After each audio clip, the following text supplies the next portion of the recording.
E no caso do Lula, tudo é perdoado. Né? Ah, você quer bater em mulher, vai bater em outro lugar. Aqui não, lá fora você pode. Né? Quer bater em mulher, é só se você for corintiano. Né? Cadê as mulheres do grelo duro do partido? Quer dizer, o Lula dá declarações imbecis desse tipo o tempo todo. Né? E ele sempre é perdoado. Né? Porque, não, era uma brincadeira. Era uma brincadeira. Né? Aí o Lula vai lá e fala assim, não, você pode bater em mulher se for corintiano. Daí o filho dele, que é corintiano, né, foi lá, agrediu a noiva, a namorada, a esposa, sei lá, que diabo de coisa que é, que essa gente nunca sabe também qual é a situação, acho que é namorada. É uma ex, né?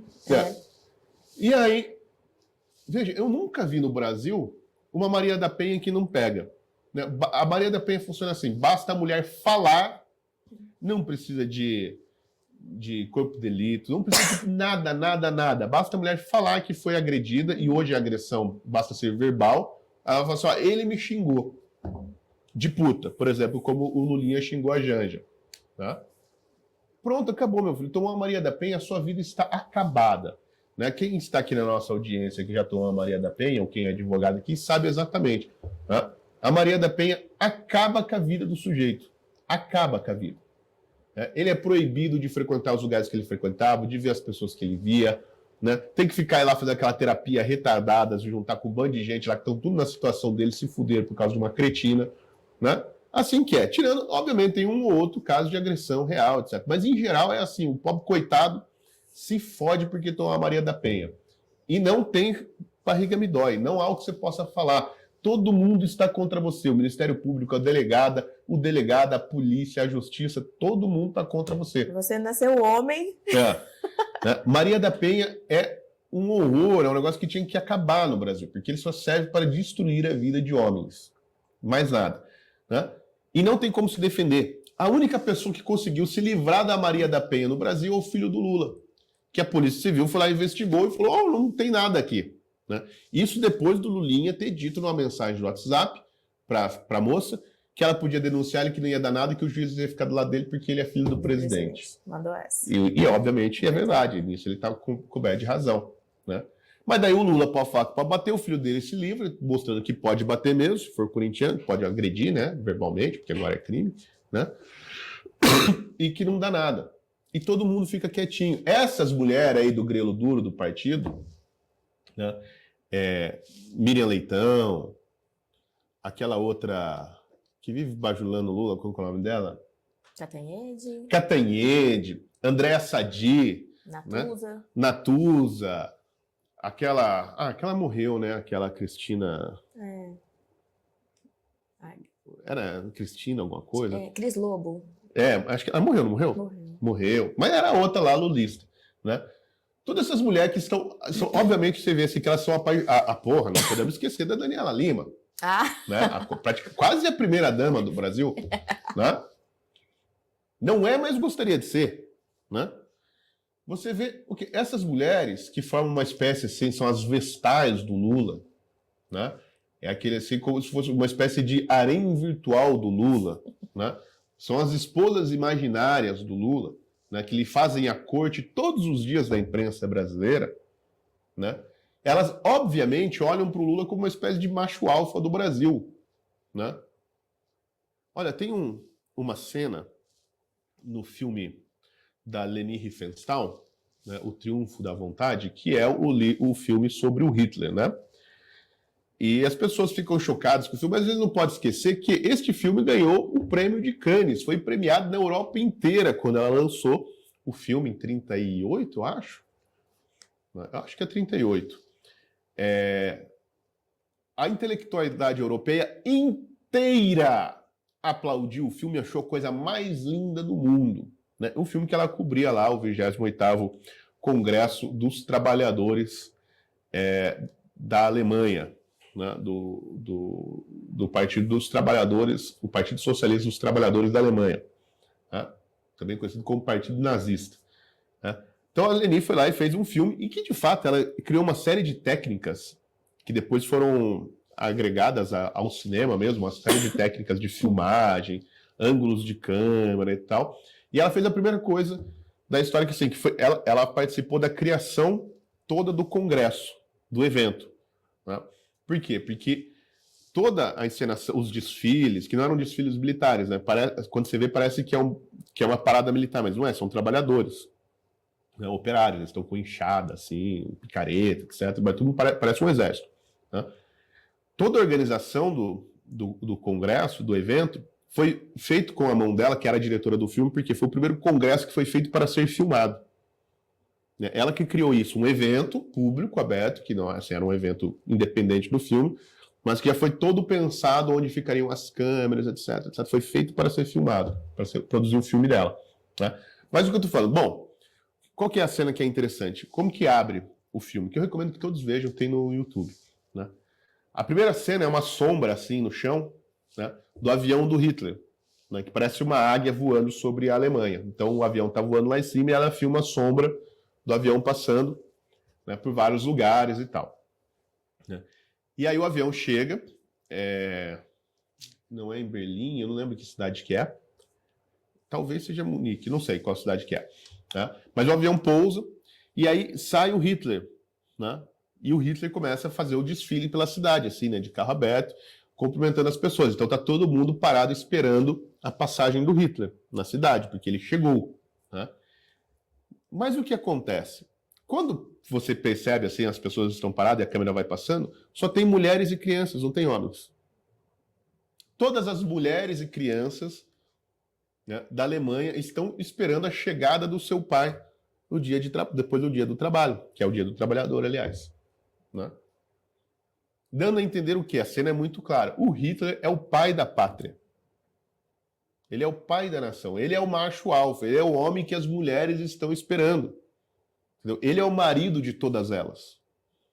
Né? Este é o sentido óbvio, claro, né, da figura do Hitler, que a Leni Riefenstahl pegou muito bem e traduziu isso numa imagem assim que é inesquecível. Né? Então, ele chega lá, né, é o machão alfa, estão todas as mulheres, as crianças, as famílias esperando o seu único marido. E os homens estão aonde? Provavelmente estão lá se preparando para o Congresso dos Trabalhadores. Né? Então, assim, enquanto a Alemanha trabalha, o Hitler cuida das suas esposas. É uma ótima dar uma mensagem, não é? Então, essa é a visão que essas jornalistas têm do Hitler, não, do Lula. Eu até confundi porque o Lula já falou que admira muito Hitler, né? Numa entrevista lá para Playboy, se eu não me engano. Então todo mundo ali esperando, ele é o pai da pátria, ele é o macho alfa. Então, assim, tudo lhe é desculpado, entendeu? Então, quando o Lula chega e dá um safanão metafórico, né, na cara de uma dessas esposas dele da mídia, né, a culpa é dela. E a primeira coisa que ela faz é, sim, pedir para ele sentar e tirar o sapato dele, fazer uma massagenzinha no pé dele, porque ele está muito cansado. Né? E provavelmente ela apanhou, por quê? Porque não foi lá fazer a massagem mais rápido. Né? Não. Essa é a relação do Lula com... Eu estou falando de mulher, mas obviamente que não é mulher. Né? É a mídia inteira. Quando você pega um mongoloide como o Valdo Cruz, né, falando aquela coisa sobre o meme, que tem que regular o meme, que aliás a gente precisa conversar sobre isso, né? Porque não é só, isso não é só piada, né? Isso é muito grave. Né? Então quando você pega o meme, o Valdo Cruz, né, o que é o Valdo Cruz? O Valdo Cruz está nessa posição lá que estava, né, a esposa alemã do Hitler, esperando o pai da pátria chegar. O Valdo Cruz está ali com a mulherzinha esperando chegar o seu macho alfa. Né? Então isso não é um fenômeno das jornalistas, né? É um fenômeno da imprensa. A imprensa inteira se coloca como a esposa imaginária do Lula. Né? Por isso que eles admiram tanto a Janja, porque todo mundo queria ser a Janja. Né? Sakamoto, Valdo Cruz, né, Daniela Lima. Teve aquele que elogiou as coxas do Lula. O do ator pornô. Sempre O esqueço ator o nome. pornô, que é da Academia, né? Brasileira de Letras. Sempre esqueço o nome dele. Né? Todo mundo queria ser a Janja. Né? Essa é a miséria do Brasil. Por isso que é o governo do amor. Porque ele tem, obviamente, uma conotação sexual, né, animalesca. E é só isso que explica, né, o fato da opinião pública, do Beautiful People, etc., essa gente toda, estar de quatro pelo Lula até hoje. Não é um problema ideológico, já ultrapassou, já é um problema freudiano. Né? É uma coisa que só Freud explica, é um problema já psicológico, assim, psicanalítico, profundo. Né? Essa gente está assim porque o pai provavelmente foi buscar cigarro e nunca mais voltou. Né? Então, procurando o pai metafísico delas, que é o Lula. Né? Então, veja, é um problema muito maior que se passa no Brasil. Eu falo para o Flávio Gordo, você precisa escrever o segundo volume do seu livro. Da corrupção? A da corrupção da inteligência. Porque a pergunta do Flávio no livro é mais ou menos assim, mais ou menos como o Eric Feiglin faz no Hitler e os Alemães. Como é possível eleger o Lula? Né? O que aconteceu com a inteligência brasileira, né? Com os intelectuais, a opinião pública, os artistas, né? os responsáveis pela inteligência no sentido coletivo, né? O que tem que acontecer para essa gente votar no Lula? Que, obviamente, o que é o Lula? O Lula é a ralé. Né? No termo técnico, ele é a ralé. Né? Ele é um operário, mas ele é praticamente um lumpen. Né? O Lula, assim, tudo que falam do Bolsonaro é o Lula. O Lula é grotesco, ele é ignorante, né? Ele é alcoólatra, ele é mulherengo, ele é violento, ele é misógino, né? Ele é traíra. Tudo isso aí é o Lula. Né? E aí, como que um sujeito assim, sem nenhuma qualidade, encanta, né, supostamente as pessoas mais inteligentes do Brasil? Né? Porque, veja, quando você pega a definição do Olavo de imbecil coletivo, o que é o imbecil coletivo? Não são um coletivo de pessoas burras. Não. A definição do Olavo é um grupo de pessoas de inteligência mediana e às vezes até superior que se reúnem para uma imbecilizar as outras. Então, o imbecil coletivo só existe de maneira coletiva mesmo. Individualmente, essas pessoas até que são mais ou menos inteligentes. Tá? Então, tem que acontecer alguma coisa, é um mistério por que isso aconteceu. Mas o Flávio dá uma resposta, o Flávio Gordo. Né? Aliás, o livro dele está à venda no nosso livrariabsm.com.br. Você pode entrar lá e comprar com 10% de desconto, né? Se você for assinante do site. Mas ele precisa escrever, porque assim, aí o Brasil foi lá e votou de novo no cara. O cara estava preso por corrupção, 18 meses jogado na cadeia, ninguém não tinha nem que lembrar mais do vagabundo. E Silvio, assim, tudo bem que sabemos tudo o que aconteceu no processo eleitoral e desde a retirada do Lula da cadeia, etc e tal, mas, como diz a nossa chefe de redação aqui, tem quem vote no Lula. É impressionante como tem. Claro que tem. Veja, todo esse plano do Gilmar Mendes, do Barroso, do Alexandre de Moraes, de arrancar o Lula da cadeia e colocar no lugar do Bolsonaro, que é eles que fizeram essa mágica, né? O próprio, aliás, o Gilmar Mendes disse isso. Ele falou com todas as letras. A eleição do Lula só foi possível graças ao STF. Tá? Esse trabalho de destruição da Lava Jato, etc., tudo isso só foi possível, né? Não é graças só ao STF.